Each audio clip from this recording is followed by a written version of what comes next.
Coronavirus merupakan keluarga besar virus yang dapat menyebabkan infeksi pada saluran pernapasan ringan maupun sedang seperti flu. Pada banyak kasus, virus ini hanya menyebabkan infeksi ringan saja, seperti flu tadi. Namun, virus ini juga dapat menyebabkan infeksi pernapasan berat, seperti infeksi pernapasan pada paru-paru atau biasa disebut dengan pneumonia, dan dapat menyebabkan pada kematian. Penyebaran coronavirus. Karena COVID-19 adalah penyakit baru, banyak aspek mengenai bagaimana penyebarannya sedang diteliti.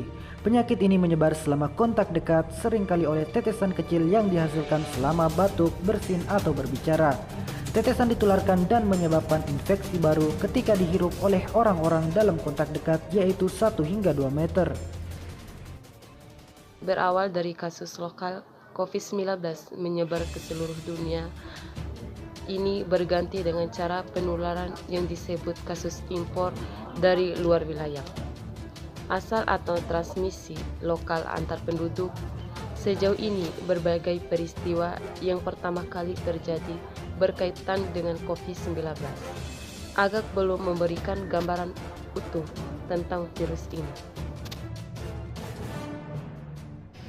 Kesimpulan sejauh ini, analisis para ahli menduga bahwa COVID-19 lebih kuat bertahan di daerah rendah dan kering.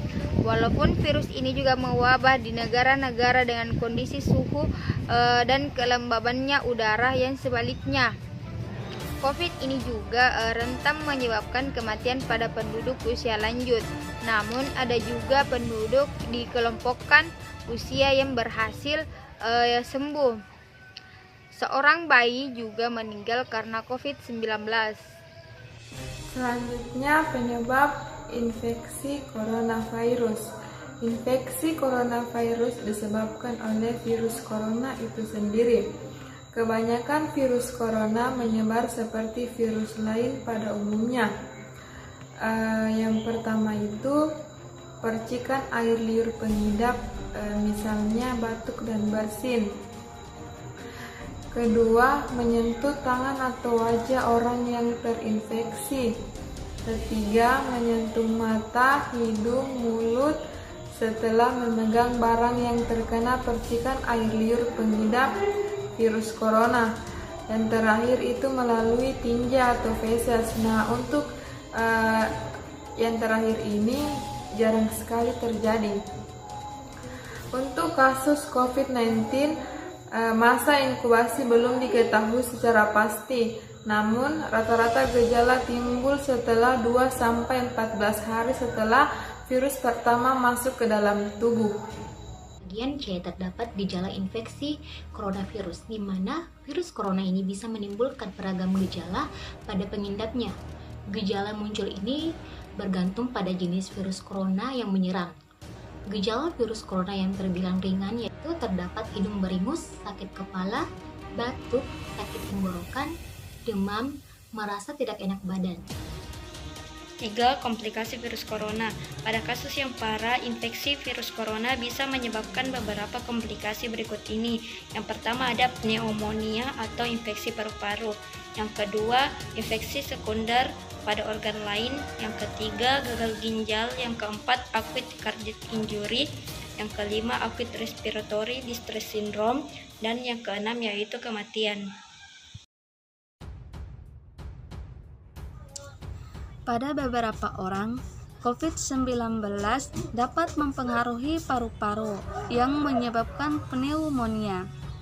Pada mereka yang paling parah terkena dampaknya, COVID-19 dengan cepat berkembang menjadi sindrom gangguan pernapasan akut atau ARDS yang menyebabkan kegagalan pernapasan, shock septic, atau kegagalan multi-organ.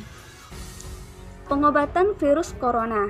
Infeksi virus corona atau COVID-19 belum bisa diobati, tetapi ada beberapa langkah yang dapat dilakukan dokter untuk meredakan gejalanya dan mencegah penyebaran virus, yaitu yang pertama, merujuk penderita COVID-19 yang berat untuk melakukan perawatan dan karantina di rumah sakit rujukan.